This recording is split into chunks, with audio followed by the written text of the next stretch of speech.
పశ్చిమాసియా యుద్ధంలో ఇరాన్కి రష్యా సహకరిస్తోందా? ఇరాన్కి వ్యూహాత్మక మద్దతు పలుకుతోందా? Intelligence information అందిస్తోందా? యుద్ధం ప్రారంభమైనప్పటి నుంచి అమెరికా యుద్ధ నౌకలు, విమానాలు, ఇతర సైనిక స్థావరాల సమాచారాన్ని ఇరాన్కి రష్యా చేరవేస్తోందని తాజాగా ఓ నివేదిక పేర్కొంది. రష్యాకి చెందిన అధునాతన ఉపగ్రహ సేవలు ఇరాన్కి లభిస్తున్నాయని, అందుకే ఇరాన్ లక్షిత దాడుల సామర్థ్యం పెరిగిందని నిపుణులు భావిస్తున్నారు. ఇరాన్ దగ్గర పరిమిత సంఖ్యలోనే సైనిక ఉపగ్రహాలున్నాయి. దీంతో అంత ఖచ్చితత్వంతో దాడి చేస్తుండటం అమెరికాని విస్మయానికి గురి చేస్తోంది. అందువల్ల రష్యా అందించే శాటిలైట్ చిత్రాలతో తమ యుద్ధ నౌకలు, విమానాలు, ఇతర సైనిక స్థావరాలపై ఇరాన్ దాడి చేస్తోందని ఆ నివేదికలో పేర్కొన్నారు.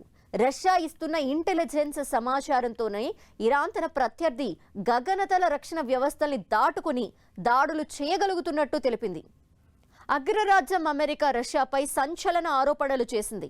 వారం రోజులుగా జరుగుతున్న ఇరాన్, ఇజ్రాయెల్, అమెరికా వార్లో రష్యా ఇరాన్కి సహకరిస్తోందంటూ ఆరోపించింది.